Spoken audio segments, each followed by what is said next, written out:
पिछले वीडियो में हमने देखा सीखा बायोटेक्नोलॉजी या जैव प्रौद्योगिकी किस तरह से काम करती है। बायोटेक्नोलॉजी के बेसिक कॉन्सेप्ट क्या है, बायोटेक्नोलॉजी किस तरह से पढ़ी जानी चाहिए, किस तरह से सीखी जानी चाहिए, ये सब बातें अपने पिछले लेक्चर में कंप्लीट कर ली। और इस सेशन में, इस वीडियो में हम ये जानेंगे कि वो कौन कौन से लोग थे, वो कौन कौन से साइंटिस्ट थे जिन्होंने बायोटेक्नोलॉजी के फील्ड में हिस्टोरिकल काम किए, उन्होंने बायोटेक्नोलॉजी की नींव रखी। तो कौन कौन से इन्वेंशन थे जिसके बाद बायोटेक्नोलॉजी के फील्ड में बूम आ गया। वेल नमस्कार, मैं संजय किरोड़ीवाल और ये है कीरो क्लासेस।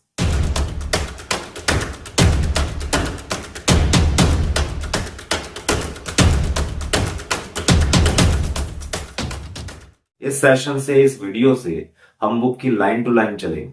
बुक में जो मेंशन किया हुआ है उसे पढ़ेंगे, उसे समझेंगे। फिर चाहे वो एनसीईआरटी हो या राजस्थान बोर्ड की तरफ से लगने वाली टेक्स्ट बुक, इन दोनों में सेम कंटेंट दिया हो, फिर भी कोई स्लाइटली डिफरेंट टॉपिक अगर अपने को देखने को मिलते हैं दोनों बुक्स में से, तो उसके लिए एक सेपरेट वीडियो मैं बना दूंगा।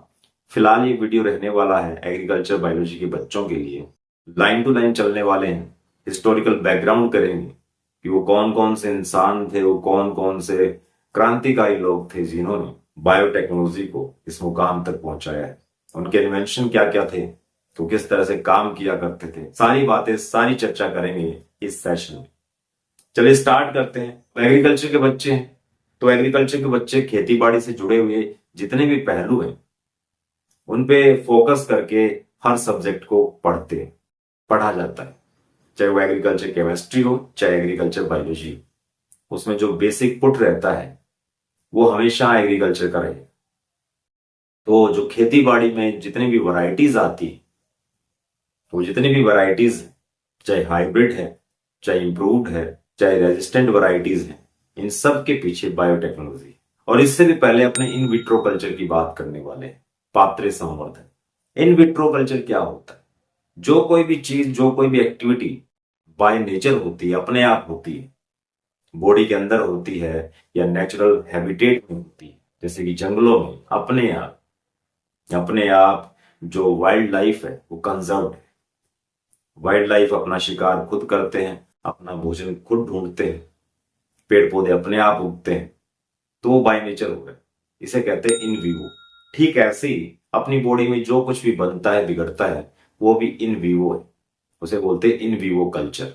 और अगर वही काम बाय नेचर ना होकर हम लैब के अंदर करते हैं या फिर बॉडी से बाहर करते हैं, जैसे अभी मैंने जंगल का एग्जांपल लिया, वहां पर जो वाइल्ड लाइफ है, जंगली जानवर है या पेड़ पौधे हैं, उनको वहां से उठाकर जू के अंदर डाल दो या फिर आप हर्बेरियम बना दो या फिर बॉटनिकल गार्डन बना दो, तो वहां पर जो जिस तरह से अपने कंजर्व करते हैं पेड़ पौधों को या जानवरों को, वो कंडीशन इन विट्रो है। ठीक है, ऐसे ही अपनी बॉडी में जो कुछ हो रहा है या बाय नेचर जो हो रहा है, उसको लैब के अंदर कंट्रोल्ड कंडीशन में जब भी अपने कोई काम करेंगे उसे कहेंगे इन विट्रो कल्चर।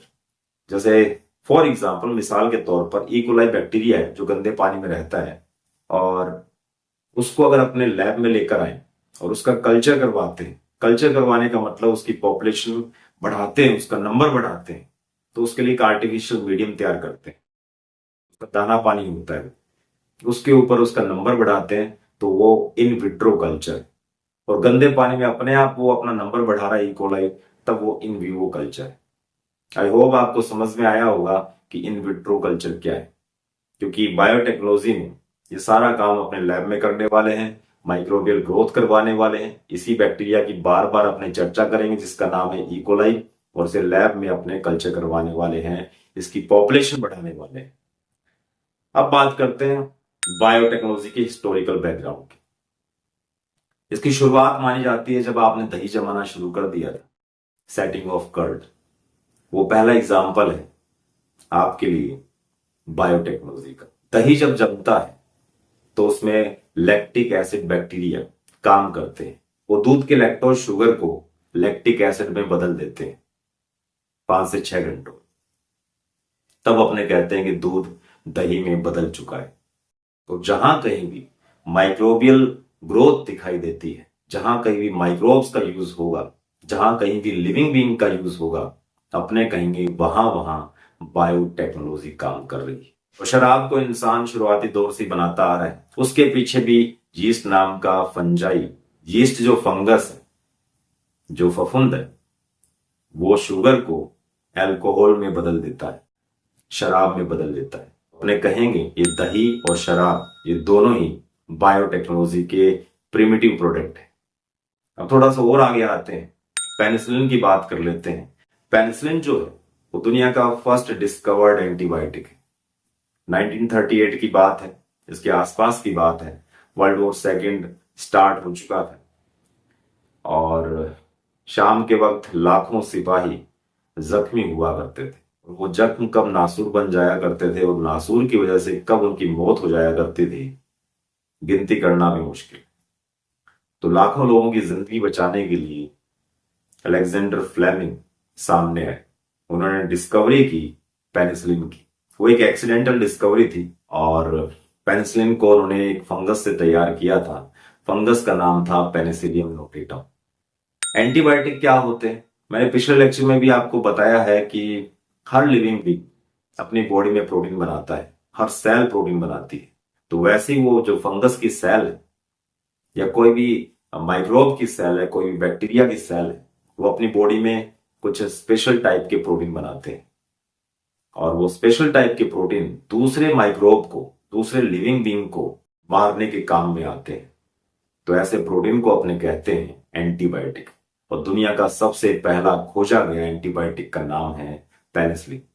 फिर उसके बाद आप सिट्रिक एसिड पढ़ते हैं, वो भी बायोटेक्नोलॉजी का प्रोडक्ट है, उसके पीछे भी माइक्रोब्स का हाथ है। और उसके बाद एक और प्रोडक्ट आता है, थोड़ा सा और आगे आते हैं, इंडस्ट्रियल इंसुलिन। ये पिछले वीडियो में मैंने आपको बताया था कि इसके पीछे भी बायोटेक्नोलॉजी, इकोलाई का यूज करके हम पेनिसिलिन बनाने वाले जीन की बहुत सारी कॉपीज तैयार करते हैं और एक टाइम आता है कि वो बहुत सारे जीन बहुत सारा इंसुलिन बनाना स्टार्ट कर देते हैं, उसके टीके मार्केट में अवेलेबल है। और फिर और थोड़ी एडवांस बायोलॉजी की बात कर लेते हैं, थोड़े से और आगे आते हैं और फिर आता है tissue culture, plant tissue culture, animal tissue culture. और इस चैप्टर में बायोटेक्नोलॉजी के बाद अपने दूसरा पोर्शन करने वाले हैं जिसका नाम है tissue culture, plant tissue culture. Plant के किसी भी पार्ट से, इवन नाखून बराबर भी अगर अपने पास टुकड़ा है, प्लांट के किसी भी पार्ट का, जड़ तना पत्ती से एक टुकड़ा तोड़कर लाते हैं, 0.05 mm तक का टुकड़ा भी चलेगा, उसको अपने कल्चर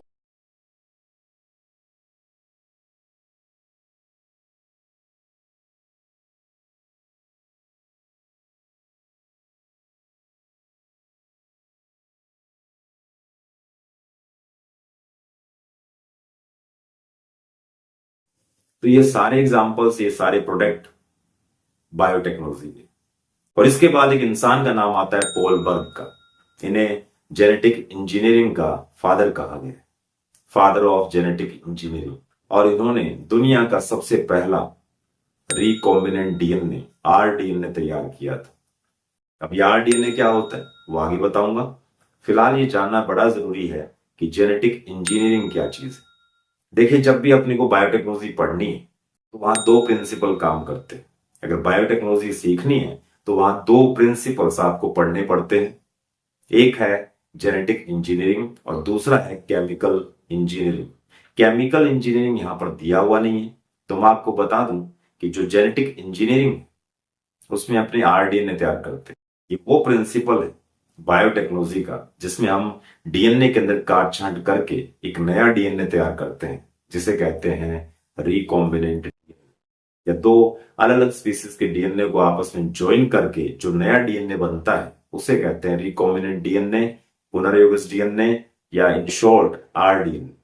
वो जो आरडीएनए वो सबसे पहले बनाया पॉल बर्ग ने, इसीलिए उनको बोला गया फादर ऑफ जेनेटिक इंजीनियरिंग। उसके बाद आते दो नाम और, एक स्टैनली कोहन है और एक हर्बर्ट बोयर है। स्टैनली कोहन और हर्बर्ट बोयर ये दो ऐसे इंसान थे जिन्होंने सबसे पहले रिकॉम्बिनेंट ऑर्गेनिज्म तैयार किया।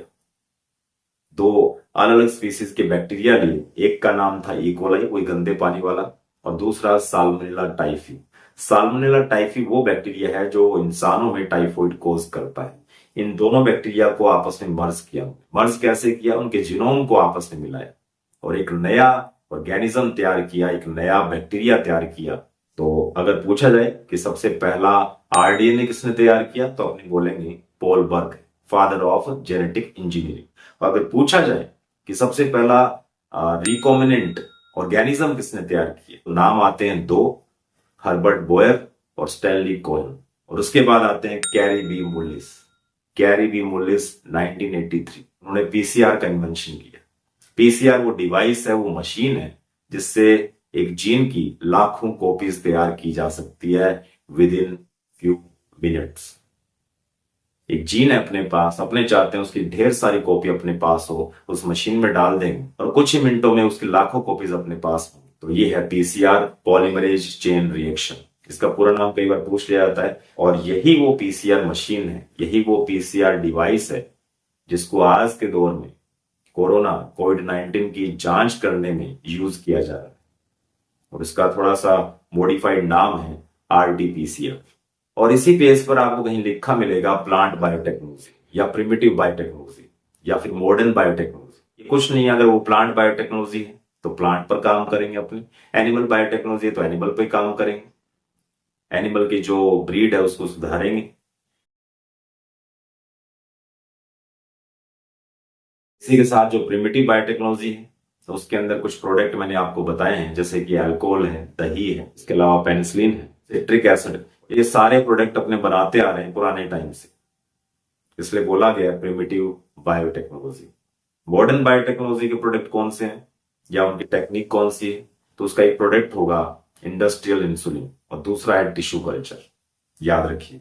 तो इस तरीके से आज अपनों ने हिस्टोरिकल बैकग्राउंड देखा बायोटेक्नोलॉजी का, और इसमें कौन कौन से साइंटिस्ट लोग हैं उनके नाम सीखे, याद किए, उनके कौन कौन से प्रोडक्ट थे, कौन कौन से इन्वेंशन थे वो याद की।